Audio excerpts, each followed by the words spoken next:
Hey everyone, EnigmaCoinCollector here, and today I'm going to be taking you through the step-by-step process on a very special PCGS submission I'm doing. As you can tell by the mat, my good friend, One Roll at a Time, has graciously allowed me to get his coins from the Blinging Benji video that he put out way back when he first started doing YouTube. And these are the coins that he found on that video. And you can just tell by these edges that these are gorgeous coins. I still can't believe that they're basically going to be BU Benjis that we're going to be sending off to PCGS to get graded. And I could not be happier. I could not be more honored to do this for him. So One Roll at a Time, thank you very much for trusting me with this great responsibility. I will do the absolute best I can to show you how I go about this, both to One Roll and also to all of my viewers, to show you what it's like to send a PCGS submission out. Now, the first thing I'm going to be doing is I'm going to be taking these coins out after I get gloves on, of course, and I want to check all of them to see if they've got full bell lines. Now, there are a couple of videos out there on the internet that show you how to check for full bell lines. My advice would be go to check out Rob Finds Treasures video. He has a video on a few of the errors and varieties, and he does cover full bell lines on the Franklins. So go ahead and check out that video up here. I'm going to pull these out.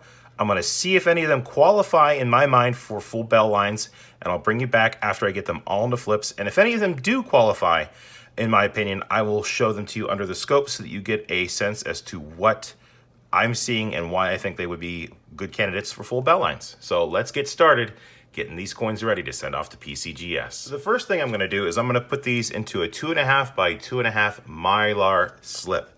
Now, I want to make point that they do make other sizes. PCGS is pretty specific about what they want their coins sent in. The main thing is that whenever you do your submission, you get a instruction sheet at the end that details how they want you to submit the coins, and you need to follow that to the letter. So everyone does it a little bit differently, but they all have to follow the same rules that PCGS puts out there.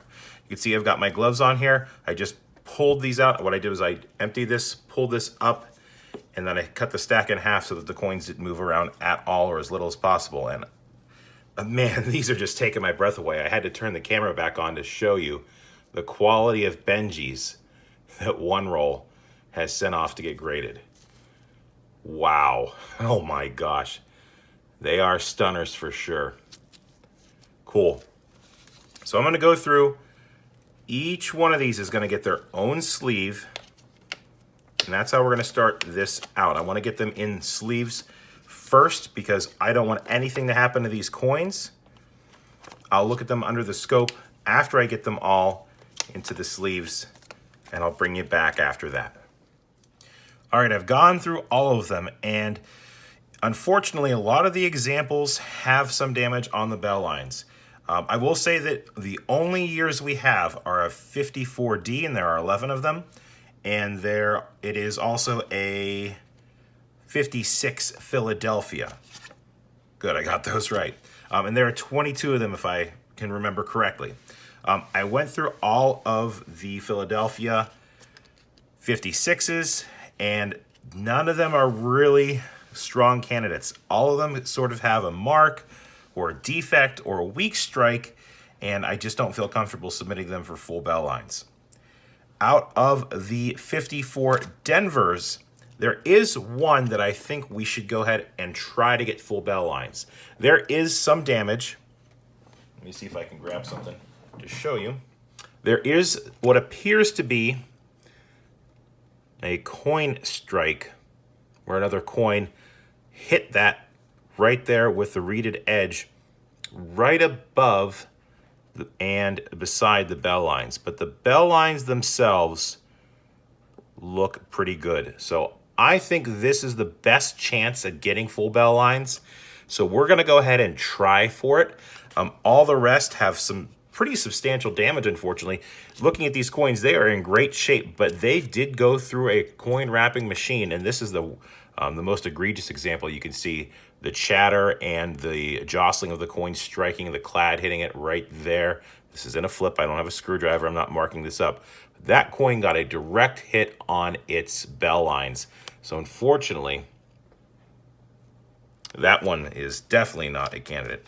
But like I said, this one appears to be the best out of the bunch, And just for funsies, we're going to go ahead and submit it with the designation of having full bell lines. So that'll be something fun to see if we get back in the results, as well as the grades. The next step is for me to go ahead and bill the order on my PCGS account, print out the paperwork, tape the labels, and then get this ready to get shipped out. So let me go ahead and show you how I go through that process on the computer. All right, so we're on PCGS website. I'm logged into my account. It's time for me to build my order. I'm gonna click start. We are doing US coins, so we go ahead and click next. Now I've spoken to one role at a time, and they went to go with the standard service group. There is a little bit better service with the Gold Shield group and some benefits, but it's gonna be more expensive, so we're gonna go with standard. I'm not using vouchers. I have never had vouchers, and we've got way more than 8 coins anyway, so we're gonna go ahead and leave that there. Service type, we're gonna do raw grading. These coins are not in a holder already, so we leave that selected. And the genuine option, if they think any of the coins are not genuine, do we want to have them holdered and labeled genuine with details, or not holdered at all and just leave them in the Mylar flip? We're gonna leave them genuine with details and holder them so that they're protected either way because they're beautiful coins. And then we've got a selection as to the service level we want. Now, this basically makes you choose how fast you want to get your coins back. We're going to go ahead and stick with economy because it will be not the fastest, but not the slowest either. So we're going to go ahead and do the $22 economy level. And then we're brought to this page where we have to start entering the PCGS number as well as all of the other information. So what I'm going to do is actually have the 3 different examples that we're going to be sending in up here. And I'm actually going to go to this one first. The 1954D 50-cent piece with full bell lines, regular strike. So that's the one coin that I think is going to have the best chance at getting the full bell lines. You could see on the real view here that none of the marks interfere with the full bell lines. I think we can get away with the one. That's where we're going to try it. All the rest, there's definitely marks, nicks, and scratches on them as well. And the price is more for the full bell line examples. So what you need to do is take this PCGS number that is right here. We're going to copy it. We're going to go back to our submission. We're going to paste it. It's going to try to find it. There's one of them. I'm going to put a declared value of $50, and I'm going to save it. And there, the coin has been added to the list. Now, usually what happens is the PCGS populates it, and you'll see it when I do this next one for the 10. Hang on, 1, 2, 3, 4, 5, 6, 7, 8, 9 other 1954D regular strikes. You can see here, scratches across those bell lines disqualifies it from getting that designation. You can see here 6668 is the PCGS number. We're going to copy and paste that. We're going to paste it there. And now we get this drop-down menu. We want this coin, and selecting that helps put that in there. I'm probably going to go back and edit that first line just to make sure that PCGS knows that, hey, I think this one's going to get the full bell lines. 9 coins times the declared value. I'm going to go with $35 per each coin. Me to $315. Click Save. And now that has been added. Last up, the 56 Philadelphia. You can see lots of weak strikes. Damage to those bell lines. Doesn't make it full bell lines. Doesn't have the FBL designation up there. We're going to scroll down, get this number.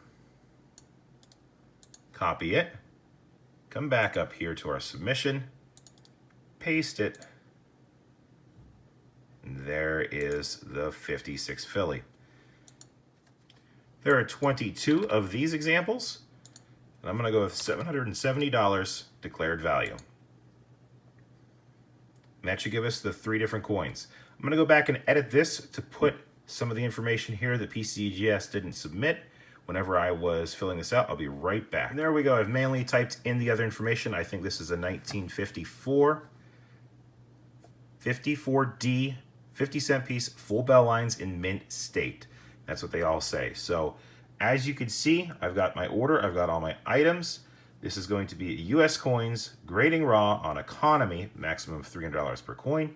You can see how fast this adds up. The service level fee, $32, sorry, 32 coins times $22. That's how much it's going to be just for the coins, the insurance on the shipping, and then that's how much it's going to cost to do the grading on these coins. But I think it's worth it because these are awesome coins for one roll at a time.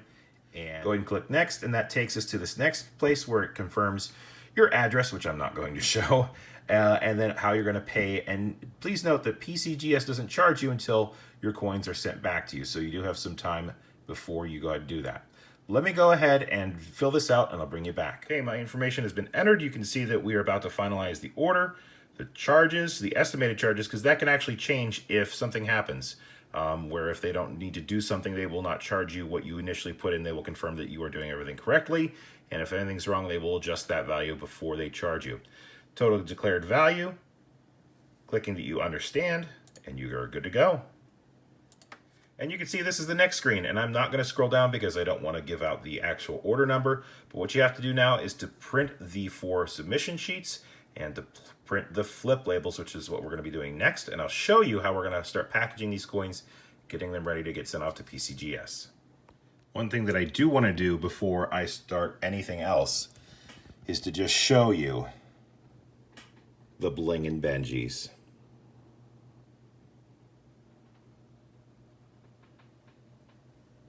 Isn't this sick?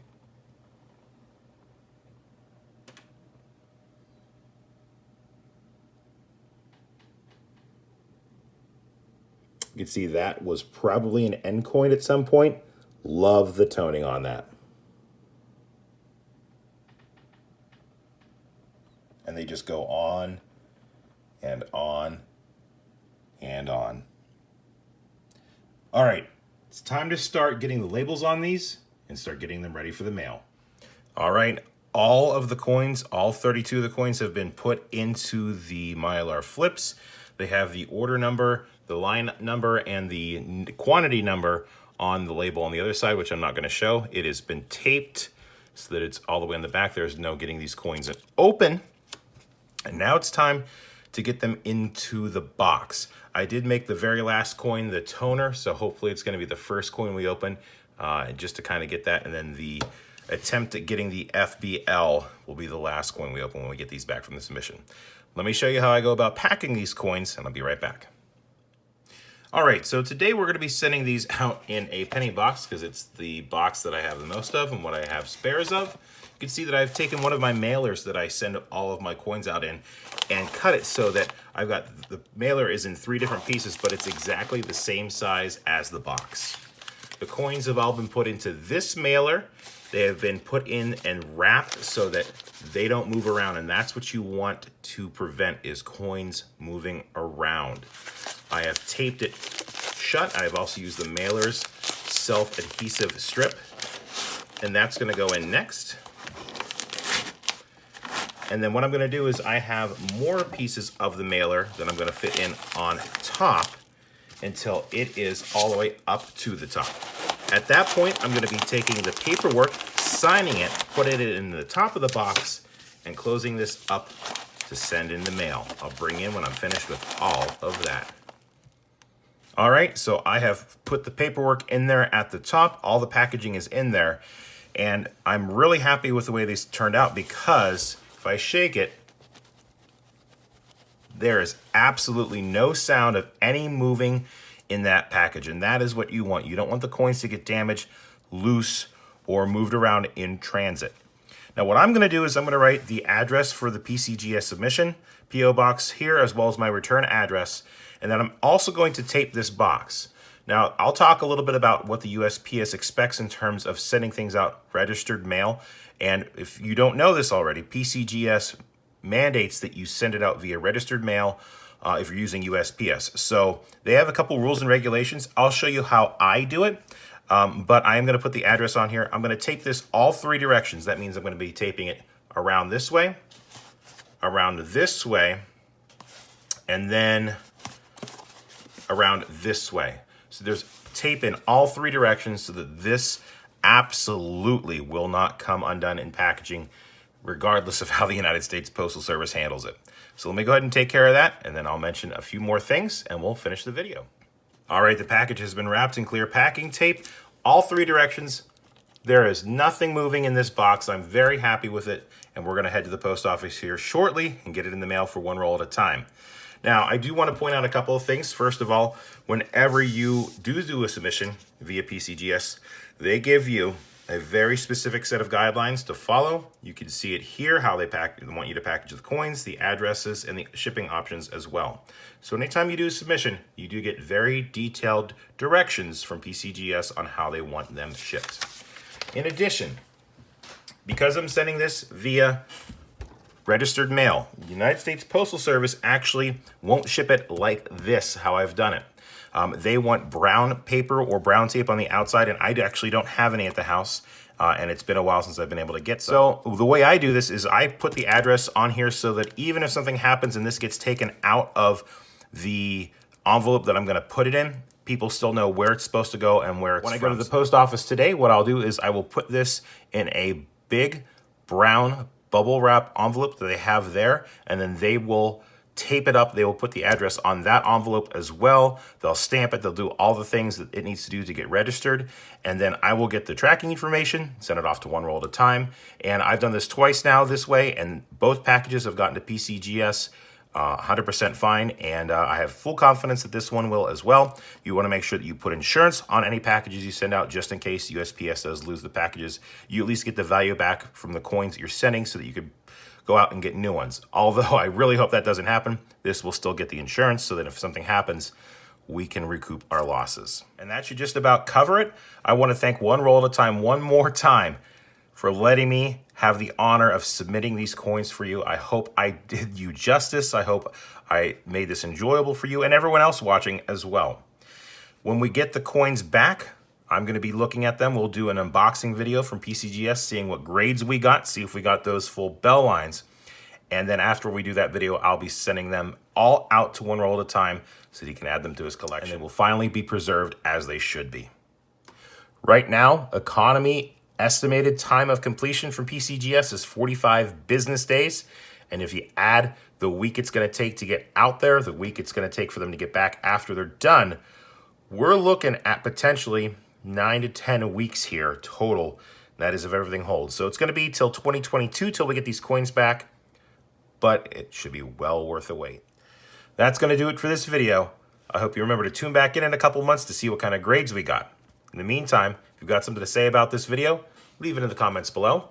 If you like this video, you want to see more like it, don't forget to click subscribe and hit that bell to get notified when I release new content. I also appreciate a big thumbs up, and remember, it's always a mystery until you crack open those packages and you see what you got inside. Sometimes they're Blinging Benjis. Thanks for taking the time to watch, everyone. Take care, and thank you, 1 roll.